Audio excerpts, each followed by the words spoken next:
सभी लोग हाथ जोड़ेंगे, प्रार्थना शुरू कर देंगे।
Good evening. आज शुरुआत करेंगे। पहला तो फर्स्ट ऑफ ऑल मुझे कहने को मन होता है कि 18 से 20 लोग बिफोर 5 o'clock जो रेडी होके बैठ जाते हैं और मेरे हिसाब से 48 आवर्स से वेटिंग करते हैं कि आज का दिन ध्यान का दिन है, बहुत बड़ी बात है। तो अपने आप को रियली एक्नॉलेज करेंगे, अपने आप को एक्नॉलेज करेंगे, क्योंकि अपने इंडिया में एक थोड़ा छाप हो गई है कि लेट आना है। हमेशा 5 बजे का टाइम है तो 5:15 बजे पहुंचना है। लेकिन रियली ग्रेट, आप सभी लोगों को रियली धन्यवाद। और सबसे पहला कोई भी चीज पाना है तो सबसे पहली चीज ये है कि हम अनुशासन में जब रहते हैं ना, तभी हमें कुछ वैल्यू मिलती है। इंटेग्रिटी में रहते हैं तभी हम वैल्यू मिलती है। तो ये बढ़िया आपका क्वालिटी है, उसको रियली एक्नॉलेज करता हूँ। आज शुरुआत में 2 पार्ट में ध्यान करेंगे। पहला पार्ट में हम लोग करेंगे डांस का है, 5 मिनट का हम डांस करेंगे। उसके पहले नृत्य का क्या महत्व है वो सुनेंगे ओशो के आवाज में। तो 4 मिनट उसको सुनेंगे, उसके बाद अच्छा सा म्यूजिक है, आपको फ्री हो जाना है। देखो, ध्यान यानी ये एक मान्यता हो जाती है कि थोड़ा सीरियस होकर बैठ जाओ, तो ध्यान उससे नहीं होता है, ऐसी अक्कड़ से और ध्यान नहीं होता है। हंसते हंसते खेलते खेलते ध्यान धरना है, ठीक है। तो ध्यान में सीरियस नहीं होना है, तो मुक्त होके अपने को नाचना भी है। उसके बारे में ओशो के आवाज में सुनेंगे।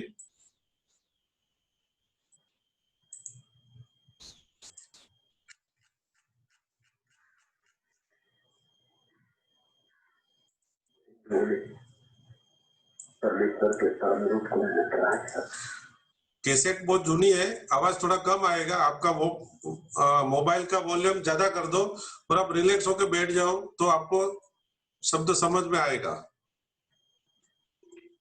करो करो। बोलो तो। हेलो। हाँ, यस, चालू है, बराबर है। अभी म्यूट रखना, सभी लोगों को विनंती है।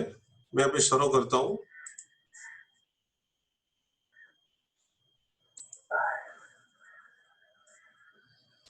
नृत्य की पूजा है, नृत्य की जान। नृत्य से ज्यादा सुगम कोई उपाय नहीं, सहज कोई समाधि नहीं।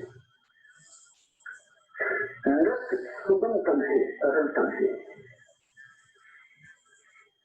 नाच सको अगर दिल भरकर, तुम मिट जाओगे, नाचने में मिट जाओगे। नाच विस्मरण का अद्भुत मार्ग है, अद्भुत कीमिया है। और नाच की और भी खूबी है कि जैसे जैसे तुम नाचोगे तुम्हारी जीवन ऊर्जा प्रवाहित होगी। तुम जड़ हो गए, तुम सरिता होने को पैदा हुए थे, गंदे सरोवर हो गए। नाचने का अर्थ तुम्हारी ऊर्जा बढ़े। तुम जमे जमे मत खड़े रहो, पिघलो, तरंगायित हो, गत्यात्मक हो। दूसरी बात, नाच में अचानक ही तुम प्रसन्न हो जाते हो। उदास आदमी भी नाचना शुरू करे, थोड़ी देर में पाएगा उदासी से हाथ छूट गया, क्योंकि उदास होना और नाचना साथ साथ चलते नहीं। रोता आदमी भी नाचना शुरू करे, थोड़ी देर में पाएगा आंसू धीरे धीरे मुस्कुराहटों में बदल गए। थकामंद आदमी भी नाचना शुरू करे, सीख ही पाएगा कि कोई नई ऊर्जा का प्रवाह भीतर शुरू हो गया। ये सारा जीवन नाच रहा है। जरा वृक्षों को देखो, पक्षियों को देखो, देखो ये पक्षियों का कलरव,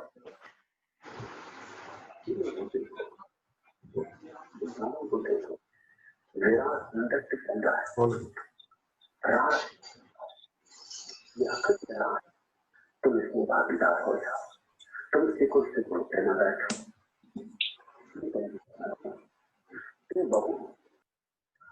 पूछा है तुमने, नृत्य तब घटित होता है, नृत्य तब घटित होता है जब नर्तक मिट जाता है। नृत्य तब घटित होता है जब नाच तो होता है, तुम नहीं होते, नाचने वाला नहीं होता, याद नहीं रह जाता।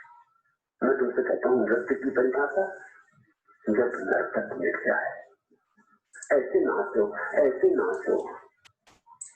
कि नाच ही बचे, ऊर्जा रह जाए, अहंकार का केंद्र न रहे। और नृत्य जितनी सुगमता से परमात्मा के निकट ले आएगा और कोई चीज कभी नहीं ला। और नृत्य बड़ा स्वाभाविक है। आदमी है अकेला जो भूल गया, सारा संसार नाच रहा है आदमी को छोड़कर। आदमी भी नाचता था, आदमी अब भी नाच रहे हैं, सिर्फ सभ्य आदमी वंचित हो गया है, सभ्य आदमी नाच भूल गया है, जड़ हो गया, पत्थर की तरह हो गया। झरना नहीं कि बहे, निर्झर नहीं।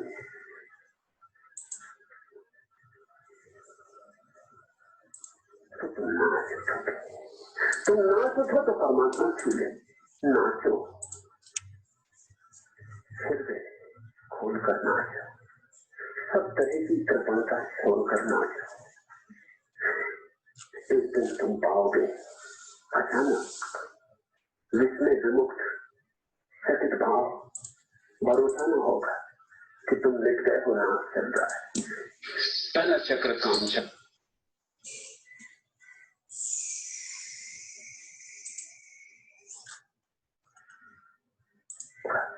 कि तुम लिट गए हो, नाच चल रहा है।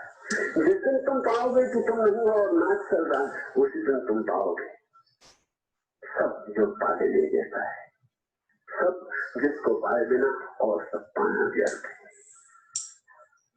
बेसंभाले नाचो, नियंत्रण तोड़ के नाचो, अराजक होके नाचो, स्वच्छंद होके नाचो, तभी होता है। अगर तुम मालिक रहे और भीतर भीतर नियंत्रण जारी रखा तो मनुष्य का नृत्य परमात्मा नहीं नाच पाता। तुमने भागदौड़ उससे हाथ में दी दे, तुम भागदौड़ उससे हाथ में दे दो, होता है नाच। फिर तुम इस व्यास नृत्य के एक अंग हो जाते हो।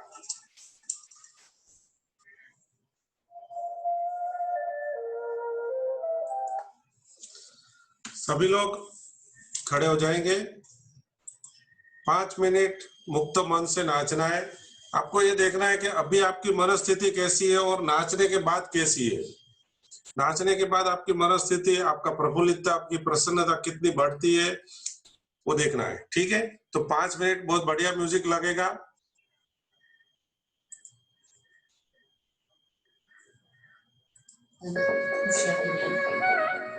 तो मैं पाचन ना परमात्मा चारों तरफ कितने उत्सव में, जानकारों में,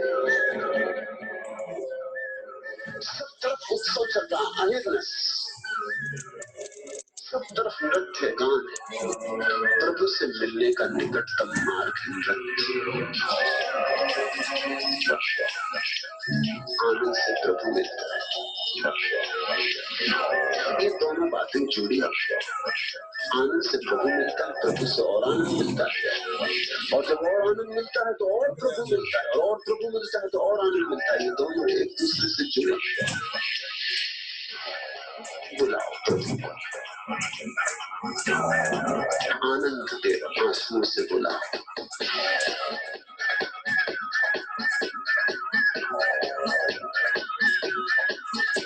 पैरों में घूंघर बांधो, नृत्य गीत गान से बुलाओ।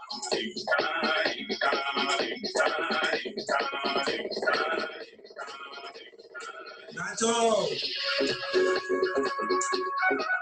धीरे धीरे गति बढ़ाइए। रास बचाओ, नाचो, गाओ, बुलाओ प्रभु को।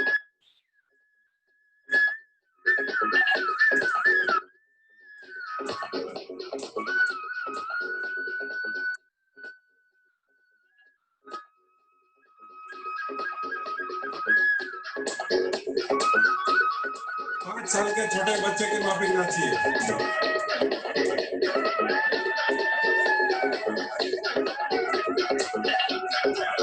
प्रभु से मिलने का निकटतम मार्ग नृत्य।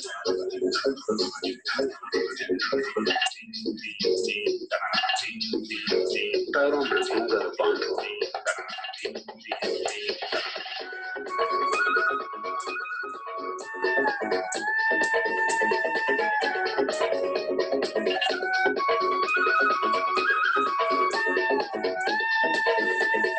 बुलाओ प्रभु को। आनंद के आंसुओं से बुलाओ।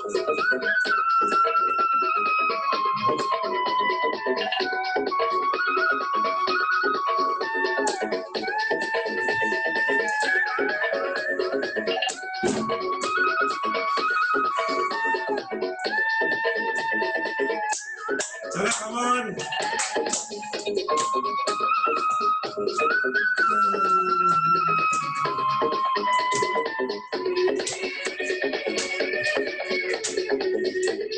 नाचो, गाओ,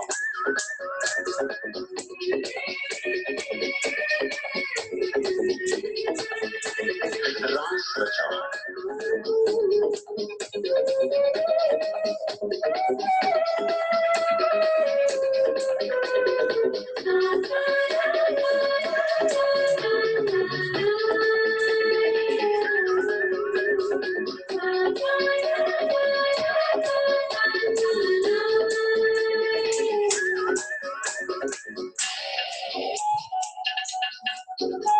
सब तरफ नृत्य है, गान है। प्रभु से मिलने का निकटतम मार्ग है नृत्य।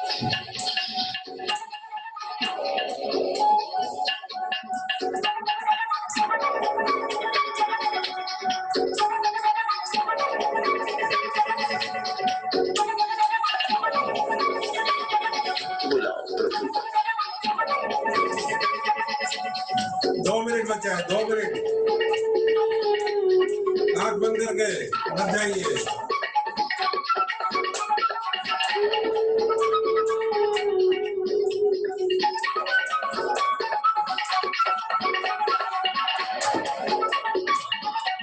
नाचो, गाओ,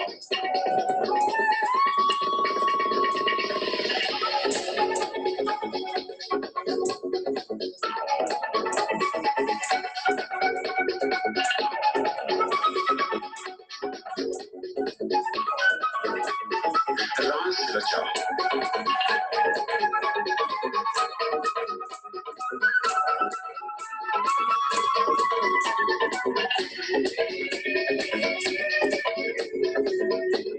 बेटा बना नाचो।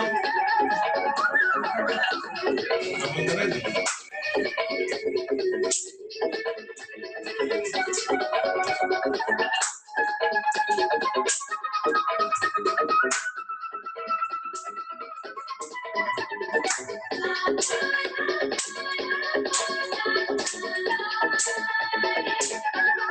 बुलाओ प्रभु को।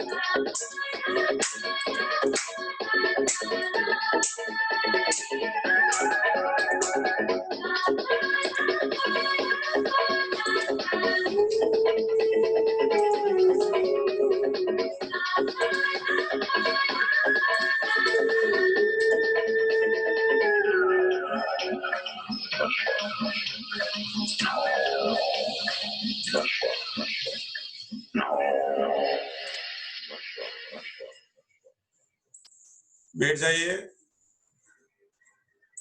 बैठ जाइए, आंखें बंद।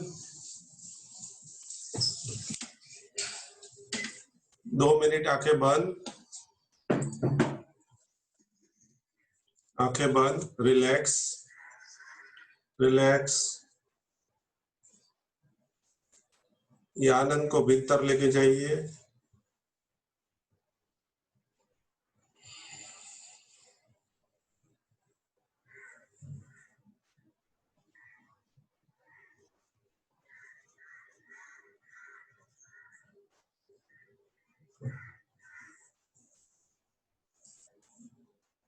अपने आनंद की अनुभूति को महसूस करिए।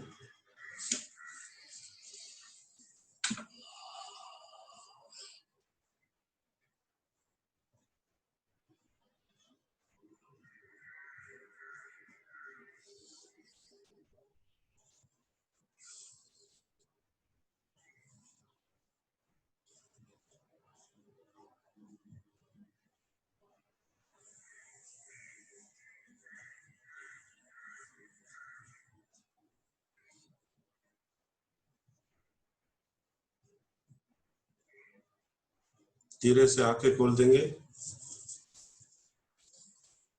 नए लोगों का स्वागत है, काफी नए लोग हैं। आगे का दौर महेश भाई को देता हूं। महेश भाई, आगे का सेकंड पार्ट।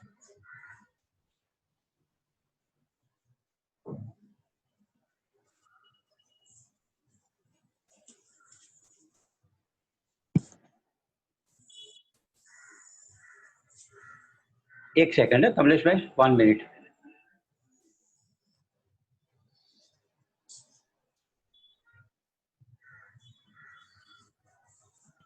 हाँ, ओके।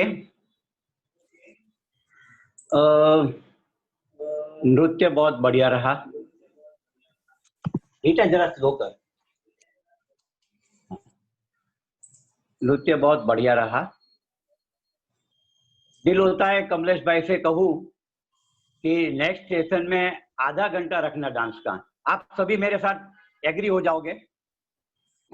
आप सभी एग्री है? हाँ, ओके। हाँ, अंगूठा ऊपर करिए, एग्री है तो। हाँ,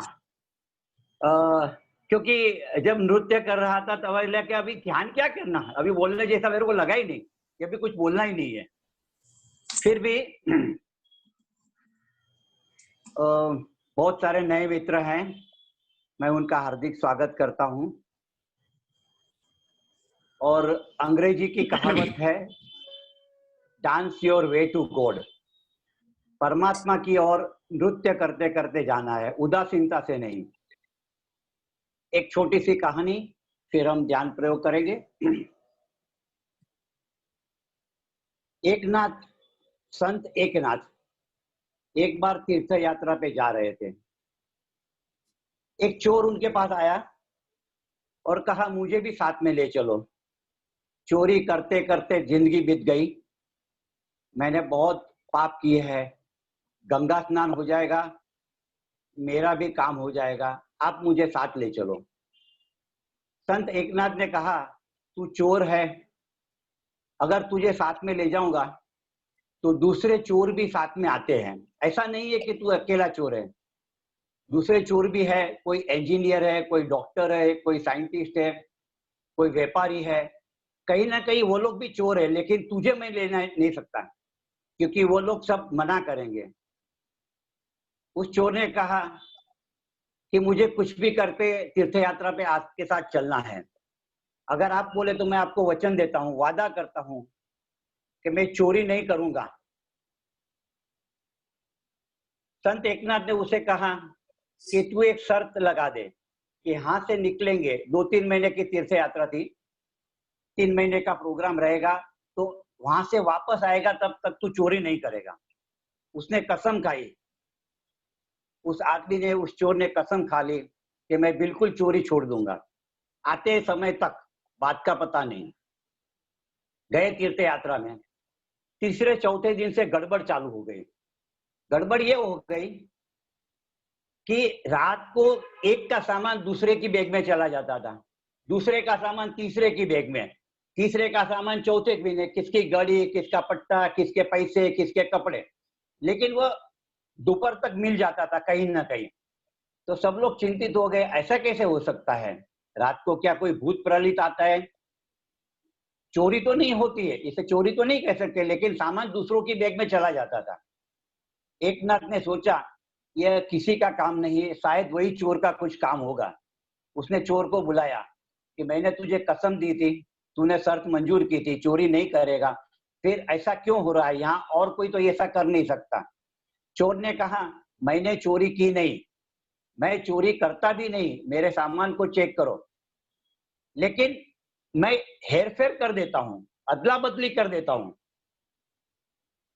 संत एकनाथ ने कहा कि आदमी चोर अगर निर्णय भी करे कि मैं चोरी नहीं करूंगा, तो उसकी इतनी पुरानी आदत है कि वो हेरा फेरी भी करेगा, वो चोरी नहीं करेगा, उसके सामान से कुछ नहीं मिलेगा, लेकिन हेरा फेरी करेगा। ऐसा हमारा सबका मनुष्यों का स्वभाव है।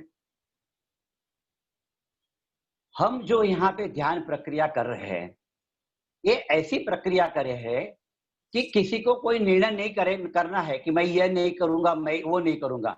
अगर हिंसक आदमी निर्णय करे कि मैं हिंसा नहीं करूंगा, तो वो चोरी छुपे से दूसरे रास्ता ढूंढेगा। कोई अगर चोरी नहीं करने का निर्णय करेगा तो वो दूसरे रास्ते ढूंढेगा, उसको बोलते हैं बफर। दो ट्रेन के दो डब्बे के बीच में छोटी सी जगह रहती है जिसे कहते हैं बफर। तो वो अपने बीच में जो कसम खाएगा उसके बीच में एक छोटी सी जगह रखेगा, वहां से बाहर निकल जाएगा। तो ध्यान की प्रक्रिया है, सहज योग की प्रक्रिया है। वह देखिए कि आप नेचुरल जीवन जो, अगर आप चोर है तो पहले उसको अनुभव करो, आपकी चोरी का अनुभव करो कि आप चोर है, उसको पहले स्वीकार करो। ऐसे हर चीज में गहराई में जाओ। जैसे जैसे आप गहराई में जाओगे आपकी जागरूकता बढ़ेगी, तो वो चीज अपने आप छूटनी चाहिए, अपने आप उस चीज से, उसको कहते हैं सहज जीवन। उसका द्वार है जागृति, अवेयरनेस। जैसे कहते हैं सहज योग क्या है? सहज योग ऐसा है कि भूख लगे तब खाना। एक फकीर था बोकोजू करके, उसको किसी ने पूछा कि तुम्हारी साधना क्या है, तुम क्या करते हो?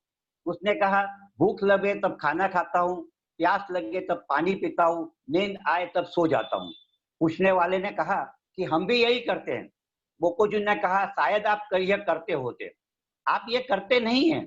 आप इतना नैसर्गिक जीवन नहीं जीते हैं कि भूख लगे तब खाना है, प्यास लगे तब पीना है, नींद आवे तब सो जाना है।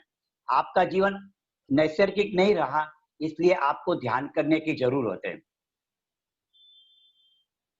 आज अब एक अद्भुत प्रयोग यहाँ लाए हुए हैं, बहुत ही अद्भुत प्रयोग है, तो ये एकदम अलग सा प्रयोग है।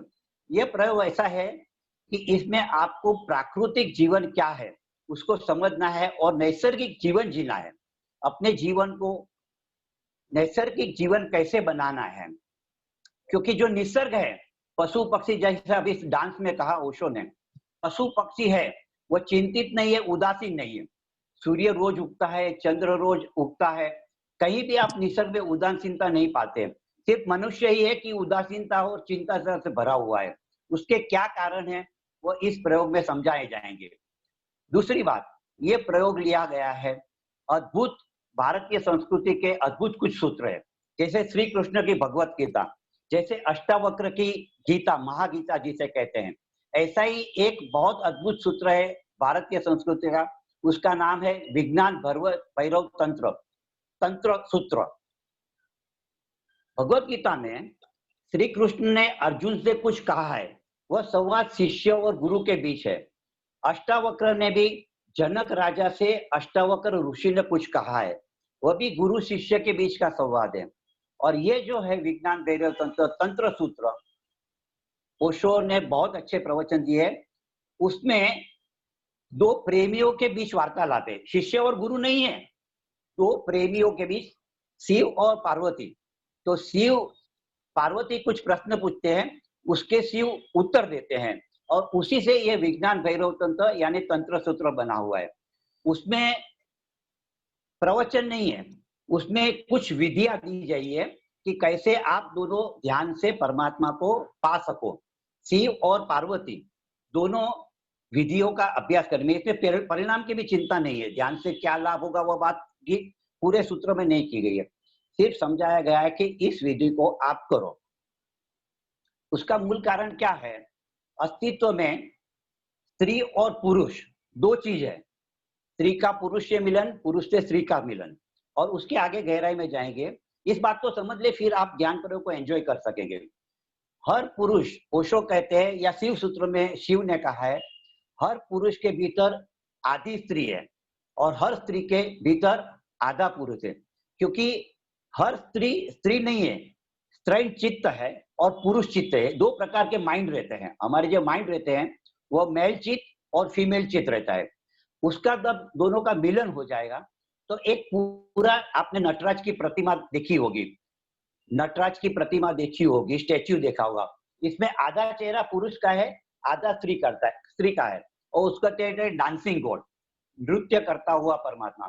तो इस विधि में पहले शुरुआत में आपको नैसर्गिक कैसे बनना है वह समझाया जाएगा, क्योंकि प्रकृति में कहीं भी उदासीनता नहीं है। हम उदास है तो उदास से हमको आनंदित कैसे होना है, और फिर आगे की बात आप सुनिए। इसमें मैंने जैसे कहा वैसे शिव और पार्वती के बीच के संवाद है, वो अलग अलग तरह से आपके सामने रखे हुए हैं। इसका ध्यान से श्रवण कीजिए और फिर ध्यान में डूब जाए, आपको सिर्फ सुनना ही है। मैं कमलेश भाई से कहूंगा कि अब इसकी कैसेट रख। Okay, thank you. यस, ध्यान करने से पहले, ध्यान कंटिन्यू, इसमें संवाद है, आपको सुनना है। आपको सुनने का पार्ट ज्यादा होगा, तो मैं कभी कभी कैसेट को पॉज कर दूंगा। आपको तभी चिंतन करना है, आपको तभी मनन करना है। कुछ बात तो अगर समझ में नहीं आवे, नो प्रॉब्लम, उसके अंदर डीप मत जाओ, सही या रॉन्ग में मत जाओ, लेकिन जो चीज समझ में आवे वो समझने की कोशिश करो। हो सकता है कई सारी मान्यताओं आपकी बदल जावे, आप एक नए लेवल पे खड़े हो जाएंगे। तो शुरू करते हैं।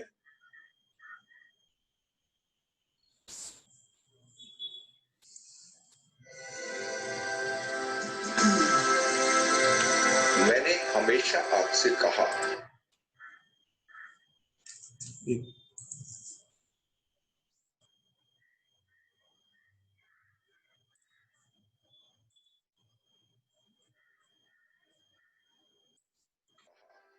कि मैं अपने ही जीवन के अनुभव आपसे बांट रहा हूं।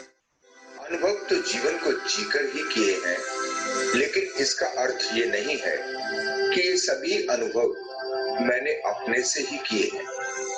नहीं, सीखा तो मैंने भी बहुत लोगों से, बहुत पुस्तकों से, पूरी प्रकृति से और पूरे जीवन से।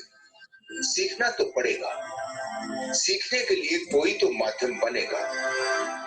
अपने पिछली वीडियो के अंत में मैंने कहा कि हम अपनी अगली वीडियो में प्रेम या प्यार को समझने की कोशिश करेंगे। बहुत से अनुभव तो जीवन में थे, लेकिन फिर भी कुछ अधूरा अधूरा छूट जाता था। अपने प्रेम के अनुभव को आपके साथ कैसे बांटूं, समझ नहीं पा रहा था। बहुत दिनों से मन ही मन मैं प्रेम की छवि को स्पष्ट करने की कोशिश में लगा रहा। अधूरा कहना नहीं चाहता था, पूरा कहा नहीं जा पा रहा था, इसलिए इस विषय पर बात करने में इतना लेट हो गया। दूसरा कारण अति व्यस्तता का होना था, जिसके लिए मैं सभी मित्रों से क्षमा चाहता हूं। जिन प्रेम कियो तिन ही प्रभु पायो। प्रेम ही परमात्मा है। सामान्य प्रेम, साधारण प्रेम जो आप जानते हैं, और आध्यात्मिक प्रेम, इसमें क्या अंतर है और कैसे ये प्राप्त होता है, आज इसे ही जानने की हम कोशिश करेंगे।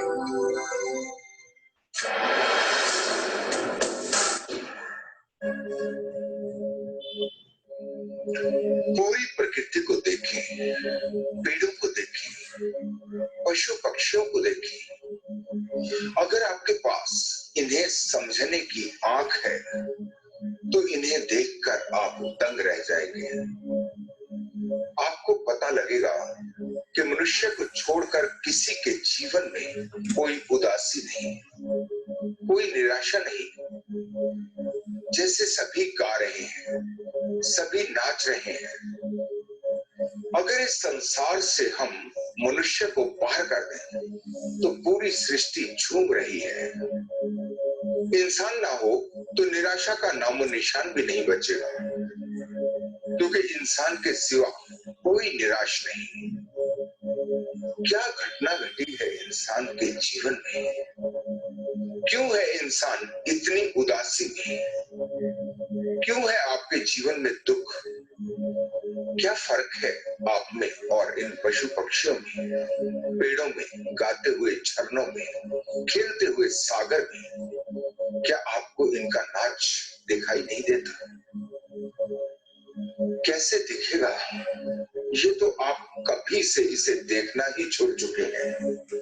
आप इतने अंधे हो गए हैं कि आपके आसपास ये हर रोज घट रहा है, आपको इसका पता ही नहीं लगता। आज से एक प्रयोग करें, अपनी छत पर चले जाएं या किसी खुले स्थान पर चले जाएं, जहां पर ज्यादा से ज्यादा प्रकृति को आप देख सकें। एक पक्षी उड़ रहा है पूरे।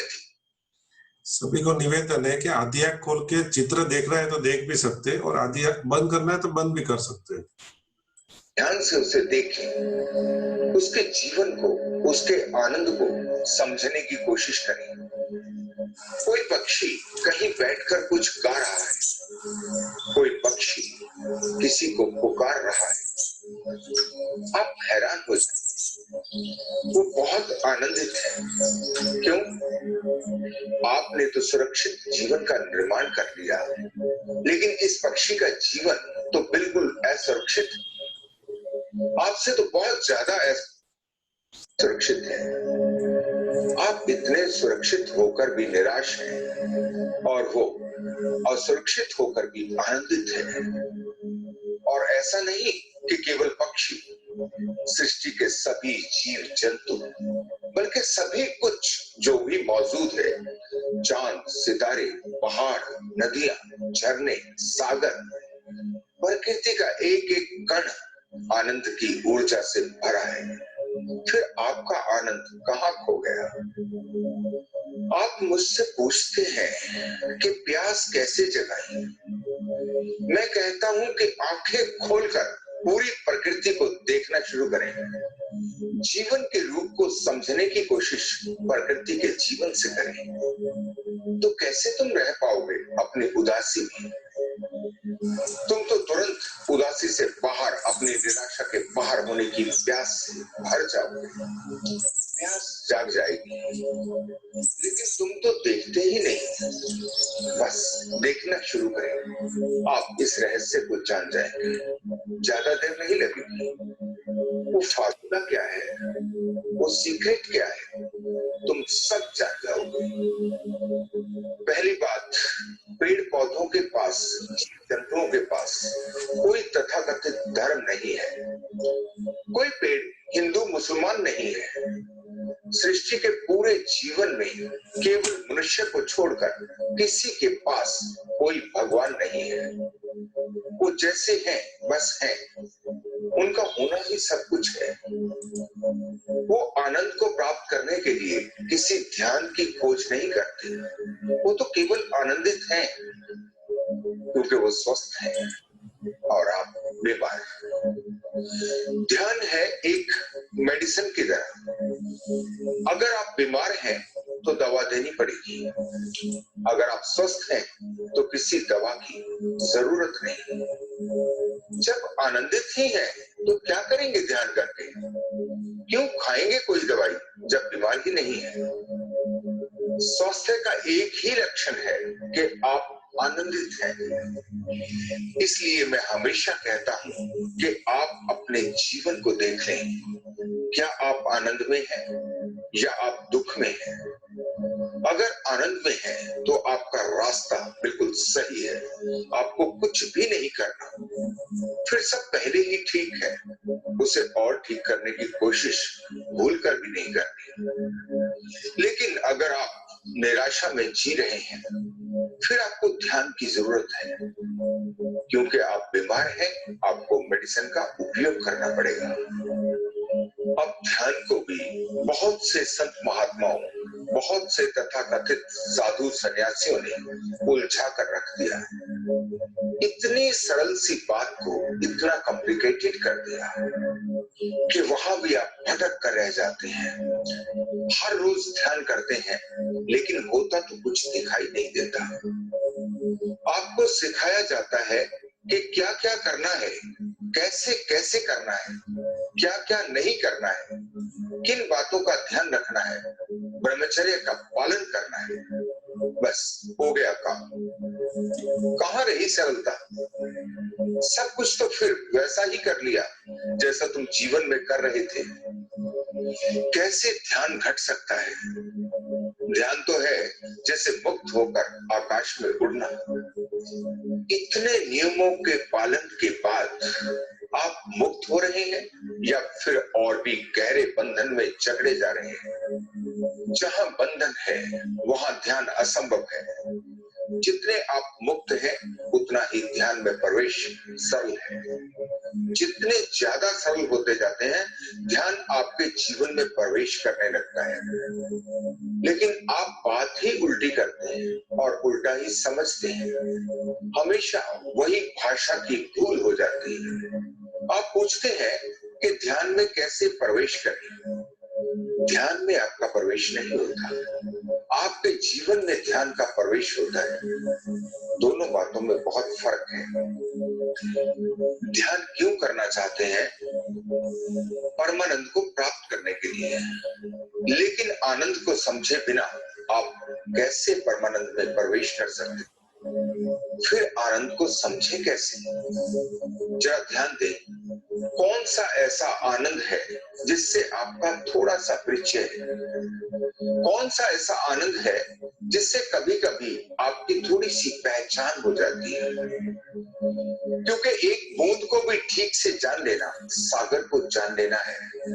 कोई फर्क नहीं, सिर्फ मात्रा का फर्क है, सिर्फ क्वांटिटी का फर्क है, क्वालिटी का कोई फर्क नहीं। लेकिन आप हमेशा ही बूंद को जानने से चूक जाते हैं।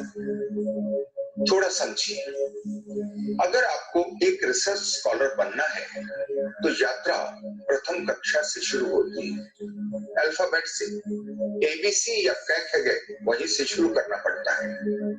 फिर एक दिन आ जाता है जब आप रिसर्च स्कॉलर हो जाते हैं, जब सब कुछ जान लेते हैं।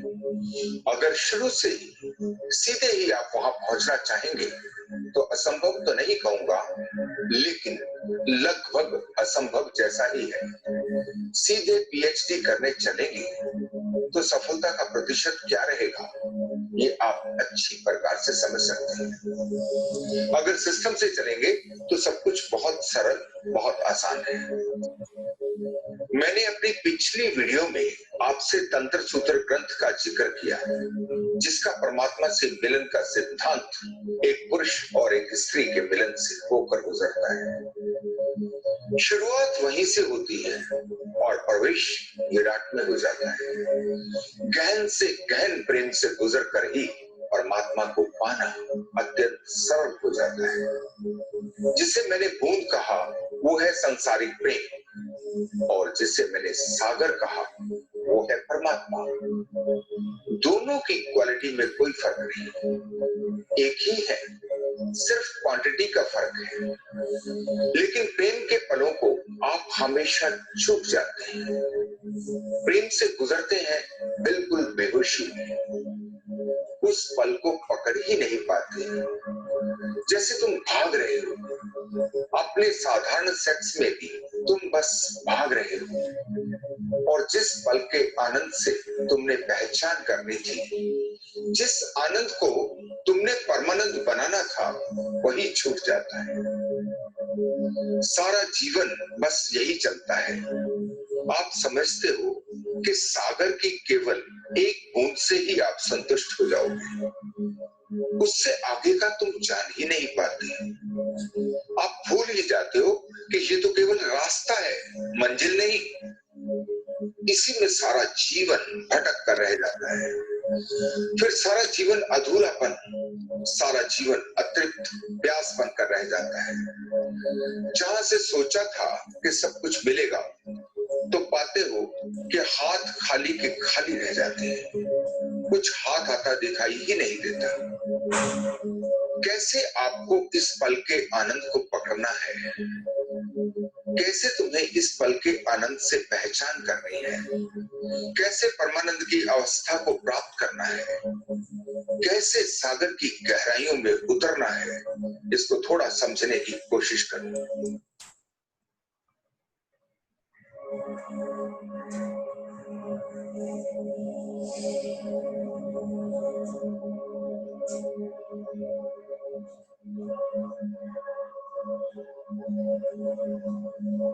दो मिनट चिंतन करें।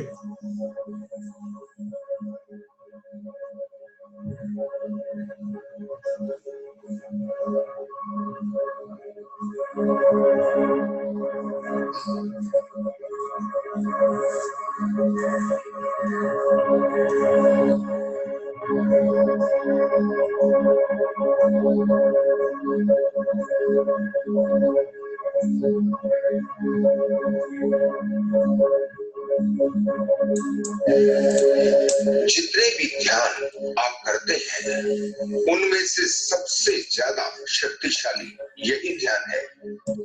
सभी के लिए नहीं तो लगभग सबके लिए। केवल वो व्यक्ति अलग हो जाएंगे जिनका सेक्स में, प्रेम में कोई इंटरेस्ट नहीं है, लेकिन जिनका प्रेम में इंटरेस्ट है उनके लिए इससे उत्तम कोई दूसरा मार्ग हो कम से कम मुझे दिखाई नहीं देता। अब थोड़ा सोचना कि क्यों आपका प्रेम छिछला हो जाता है, क्यों आपका प्रेम अपनी प्रकाष्ठा को प्राप्त नहीं कर पाता। इसे समझने के लिए आपको अपने जीवन पर एक पैनी दृष्टि डालनी पड़ेगी। अपने जीवन में जो प्रेम तुम कर रहे हो, क्या वो सच में ही प्रेम है या केवल भ्रम के कारण, केवल शब्द के कारण तुमने किसी और ही चीज को प्रेम समझ लिया। इसको समझने के लिए आपको ये देखना होगा और बहुत सूक्ष्मता से देखना होगा कि तुम प्रेम की मांग कर रहे हो या प्रेम दे रहे हो। अगर मांग रहे हो तो भिखारी हो, अगर दे रहे हो तो सम्राट। जो मांगा जाता है वो प्रेम नहीं, वो केवल अहंकार है। प्रेम से अगर पूरा उल्टा कुछ है तो वो है अहंकार, बिल्कुल विपरीत।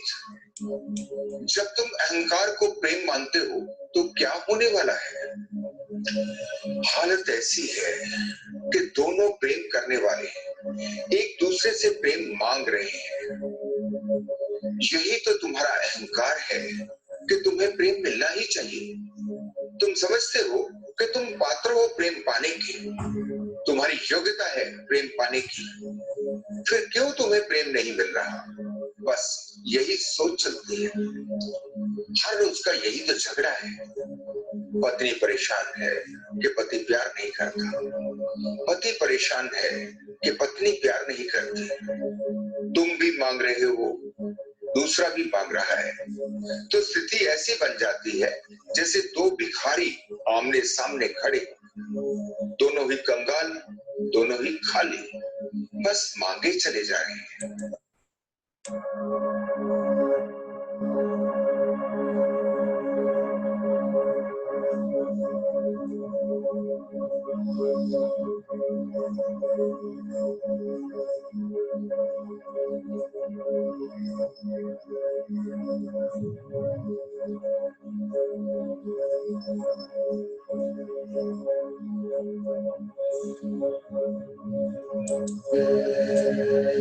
अब हाथ तो दोनों के खाली, मांग हो रही है जोर से, इतने जोर से कि छीनने की हालत आ रही है।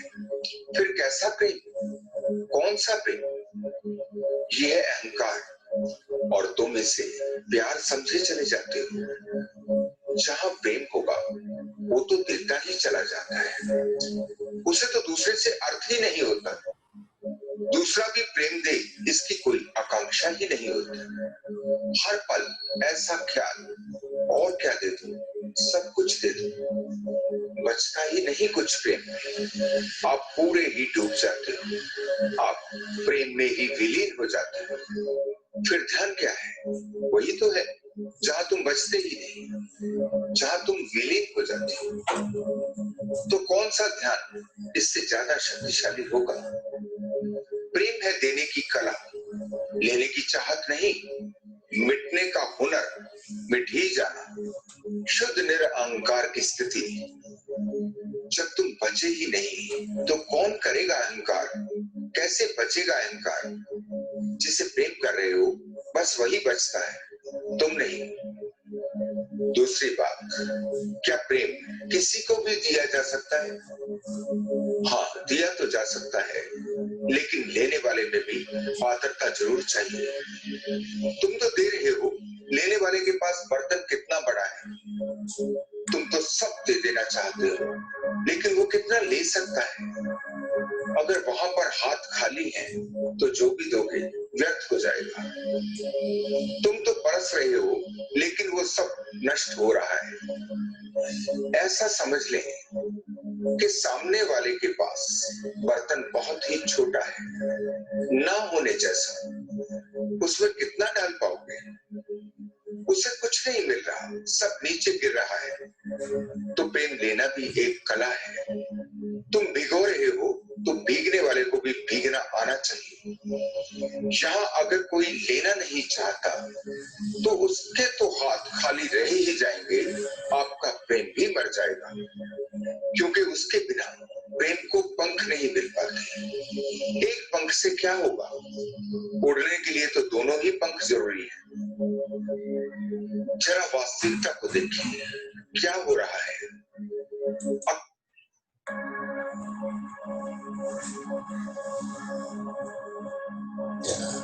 अपने भीतर थोड़ा झांके देखिए क्या हो रहा है।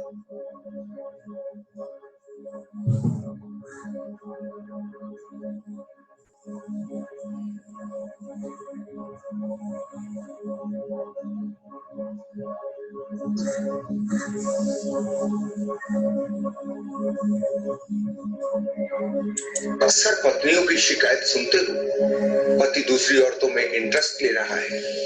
पति पत्नी हो या प्रेमी प्रेमिका, बात एक ही है। कल है रोज की, उसकी तरफ क्यों देखा? उसको क्यों घूर रहे थे?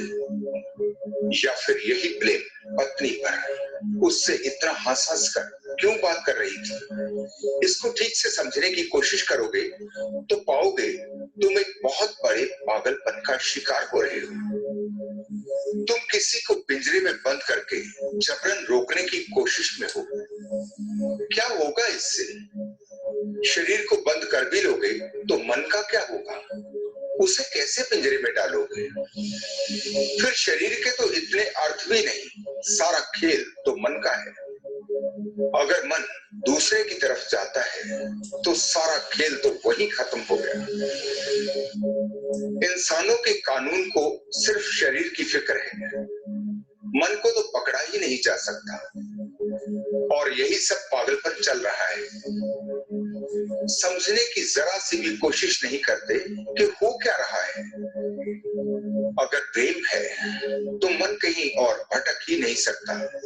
अगर भटक रहा है तो पक्का सबूत है कि प्रेम है ही नहीं, केवल प्रेम का नाम लिया जा रहा है। प्रेम की परछाई भी अभी आपके जीवन में नहीं उतरी। इसीलिए तो प्रेम विवाह सबसे ज्यादा असफल होते हैं, क्योंकि जिसको वो प्रेम समझते हैं वो तो है कचरा। प्रेम का तो अभी कुछ पता ही नहीं, प्रेम की एक बूंद को भी अभी चखा ही नहीं। जब प्रेम से आपका परिचय ही नहीं तो जानोगे भी कैसे? फिर तो जो भी मिलेगा उसी को प्रेम समझ लोगे, लेकिन तुम्हारे समझने से वो प्रेम नहीं बन जाएगा। तुम फिल्मों में जिस प्रेम को देखते हो फिर यही समझते हो कि ऐसा तो केवल फिल्मों में ही होता है, असली जीवन के प्रेम में ऐसा नहीं होता। मैं आपको कहना चाहता हूं, ये आपकी सबसे बड़ी भूल है। फिल्मों का प्यार आपको बहुत गहरा दिखता है, लेकिन वास्तविक प्रेम की गहराई तो उससे कहीं ज्यादा है। कितना भी जोर लगाए फिल्म बनाने वाले प्रेम को दिखाने में असमर्थ ही रहेंगे। इतनी गहराई में वो नहीं उतर पाएंगे। तुम्हें जो फिल्मी प्रेम महान लगता है वो असल जिंदगी के प्रेम से फीका है और फीका ही रहेगा। प्रेम को जिया जा सकता है, देखा नहीं जा सकता। प्रेम में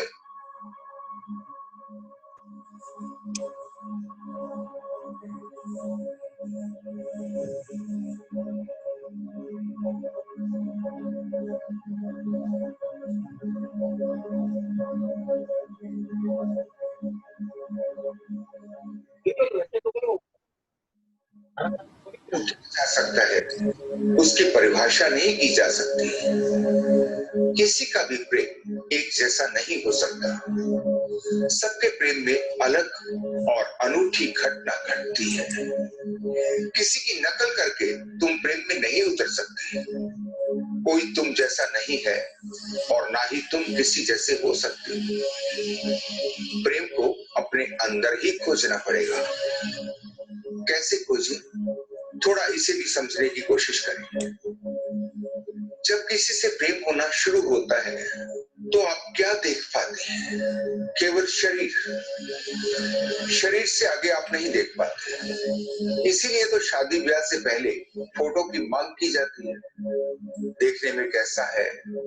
फिर जब मन को जानने की बात आती है तो दोनों को अलग से बात करने का मौका दिया जाता है। इस समय दोनों ही पूरी तरह नकली होते हैं। जो दिखाते हैं कि मैं ऐसा हूं वैसे होते ही नहीं। दोनों ही मुखौटे लगाकर रखते हैं। सारी कोशिश अपने को अच्छे से अच्छा साबित करने की होती है। सच्चाई का तो पता ही बाद में चलता है। फिर पता लगता है कि जैसा ये व्यक्ति दिखाई दे रहा था ये तो एकदम उससे उल्टा है। मेरे देखिए, हमारे समाज के लगभग सभी नियम उल्टे बनाए गए हैं। पहले दो दिल प्यार में उतरे, एक दूसरे को ज्यादा से ज्यादा जाने, एक दूसरे के अंदर तक झांकने की कोशिश करें, पूरी परिपक्वता से, जोश से नहीं, होश से। पहचाने कि आप एक दूसरे के लिए बने हैं या नहीं। अगर नहीं बने हैं तो दोनों का ही जीवन नर्क होने वाला है। पूरा जीवन फिर किसी तरह आपस में सामंजस्य बिठाने में बीत जाएगा। कहां से प्रेम पैदा होगा? लेकिन समाज तो यही चाहता है कि विवाह कर दिया है, अब इनमें प्रेम की घटना घटनी चाहिए। विवाह समाज ने बनाया है, परमात्मा ने या प्रकृति ने ऐसा कुछ बनाकर नहीं भेजा। इसलिए बहुत ही कम प्रेम घट पाता है। जिससे प्रेम समझा जा रहा है वो एक समझौते से अधिक कुछ भी नहीं। इस समझौते और प्रेम के फर्क को गहराई से समझना पड़ेगा। प्रेम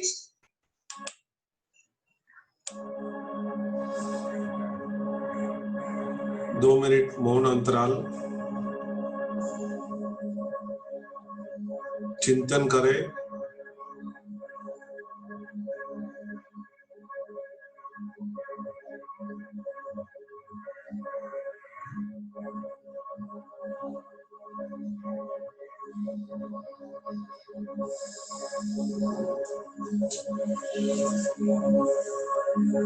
गहरे प्रेम से अगर विवाह निकलता है तो वो ही सही है। दूसरी बात भी समझ लें कि केवल सेक्स को ही प्रेम समझ लिया जाता है। इसके फर्क को भी बहुत अच्छी तरह से पहचानना होगा। सेक्स किसी से भी हो सकता है, लेकिन प्रेम केवल एक से ही हो सकता है। अगर प्रेम किसी एक पर नहीं रुकता तो वो प्रेम है ही नहीं। प्रेम जब गहरा होगा तो जरूर सेक्स में प्रवेश कर जाएगा, क्योंकि भाव ही इतना गहरा हो जाएगा कि अब दो आत्माओं के मिलन के लिए शरीर भी मिल जाएंगे। आप रह ही नहीं सकते। एक दूसरे में समाकर एक हो जाने की तीव्र इच्छा जाग जाती है। बचना ही नहीं चाहते, दूसरे में डूब जाना चाहते हो। खुद का पता ही नहीं रहता। पूरी तरह निरअहंकार की अवस्था है ये। जब आप ही नहीं है तो कोई अहंकार नहीं है। प्रेम से सेक्स हमेशा निकलेगा, लेकिन सेक्स से प्रेम निकले ये असंभव है। अब बहुत सी गलत धारणाओं को भी समझना पड़ेगा, थोड़ा सोचना पड़ेगा।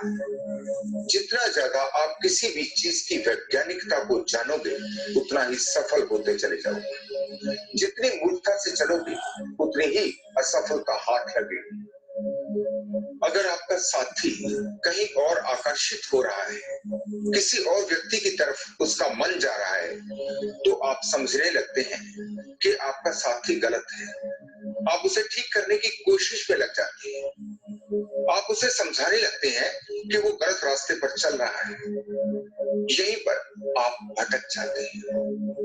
जो गलती अपने में खोजनी चाहिए थी, वो आप दूसरे में खोजने लगते हैं।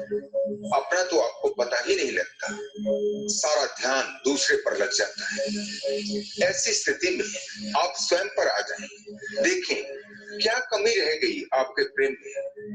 कुछ तो जरूर ऐसा है जो आप नहीं दे पाई, जिसकी खोज में उसे बाहर तलाश करना पड़ रहा है। जब इसकी खोज करेंगे और सूक्ष्मता से इसे जानने की कोशिश करेंगे, तो जरूर समझ जाएंगे। बस एक बार ठीक से पकड़ में आ जाने के बाद उसे सुधारने में ज्यादा देर नहीं लगती। लेकिन आप तो झगड़ा करने लगते हैं। पूरा समाज उसे ही गलत ठहराता है। ये कोई सोचना ही नहीं चाहता कि ऐसा उसने करा क्यों। आप उसे नियम समझाने लगते हैं जो समाज ने बनाए हैं। ध्यान रहे, मन पर कोई नियम काम नहीं करते और करने भी नहीं चाहिए। नियम काम करेंगे तो आप व्यक्ति नहीं, आप एक मशीन जैसे हो जाएंगे, एक रोबोट जैसे हो जाएंगे। आपको भी लगता है कि सभी तो आपकी बात को ठीक कह रहे हैं, पूरा समाज उसे गलत कह रहा है, तो आपको और भी पक्का हो जाता है कि आप बिल्कुल सही हैं और दूसरा दोषी। अपने को तो दोषी समझना ही कौन चाहता है।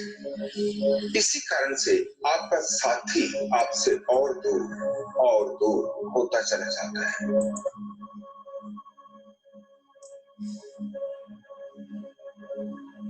एक मिनट चिंतन करें, शांत।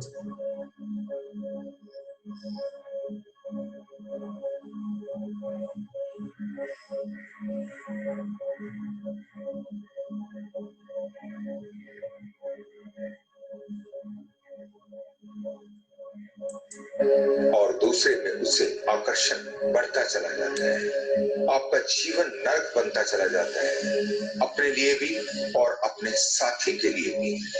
आप नरक निर्मित कर लेते हैं। अब दूसरी स्थिति में देखें कि अगर आप उस पर अपने प्रेम की बारिश कर दें, जो कमी रही उसे पूरी निष्ठा से पूरा करने लगे, थोड़ा सा धैर्य रखें, तो उसे स्वयं भी समझ आने लगेगा कि क्या सही है और क्या गलत। तुम नहीं समझाए, वो खुद ही समझे। तुम उसे बदलने की कोशिश ना करके स्वयं को बदले, वो बदल जाएगा। तुम्हारा प्यार उसके लिए इतना गहरा होना चाहिए कि सारे संसार का प्रेम फीका हो जाए। तुम्हारे सिवा वो किसी की कल्पना भी ना कर सके। जिसने इस मंत्र को समझ लिया, उसके प्रेम में फिर कोई असफलता नहीं है। मैं जानता हूं कि प्रेम को समझना इतना आसान नहीं है। प्रेम इतना विराट है जितना परमात्मा। प्रेम ही परमात्मा है। अभी जो मैं कह रहा हूं, बहुत से मित्रों को उसे समझने में काफी कठिनाई आएगी, लेकिन जितना जितना हम इसकी बात करते जाएंगे, उतने ही संशय दूर होते जाएंगे। ये विषय इतना विस्तृत है कि इसे समझने के लिए हम अपनी अगली बहुत सी वीडियो में प्रेम की बात करेंगे। आमतौर पर प्रेम में आने वाली मुश्किलों को कैसे सुलझाएं, इसे जानेंगे। अगर आपके जीवन में भी कोई मुश्किल आ रही है, तो अपने कमेंट में या मुझे मेल करके बताएं। इन सभी का समाधान करने की मैं कोशिश करूंगा। 2 मिनट आंखें बंद ही रखें।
जय भगवान।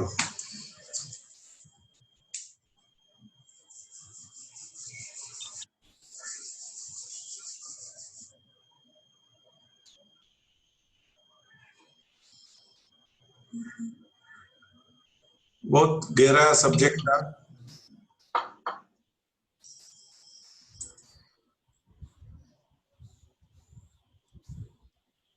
काफी सरलता से समझाया है, एकदम सिंपल लैंग्वेज में समझाया है।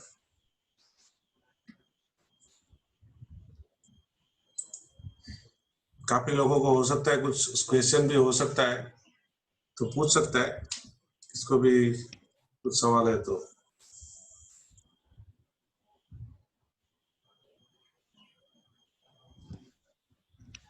एक छोटा सा संकल्प कर सकते हैं कि प्रेम की पराकाष्ठा को हम और ऊपर उठाएंगे, छोटा सा संकल्प रखेंगे तो पॉसिबल है कि प्रेम फक्त बांटे, फक्त देना जाने। इतना एक छोटा सा संकल्प करो, फक्त मुझे देना है। जब भी मांग आई ना तभी दुख शुरू हो जाएगा। Thank you. महेश भाई कुछ बोलेंगे आप? नहीं, बस प्रार्थना ले ले।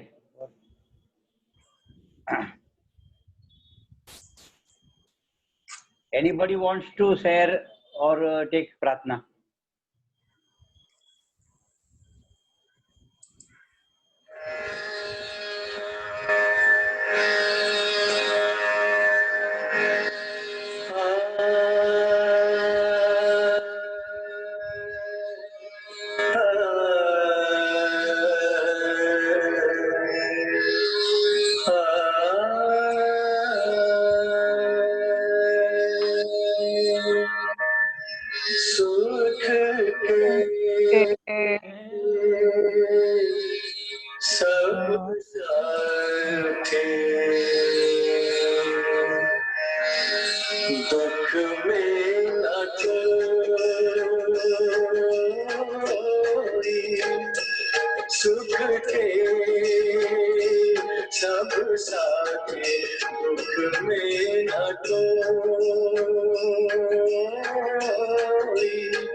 फिर काहे को सारी उमरिया पाप की गठरी ढोई, सुख के सब साथी दुख में न कोई। मेरे राम मेरा नाम एक साचा तू जाना को। शांति शांति शांति शांति शांति। भरत भाई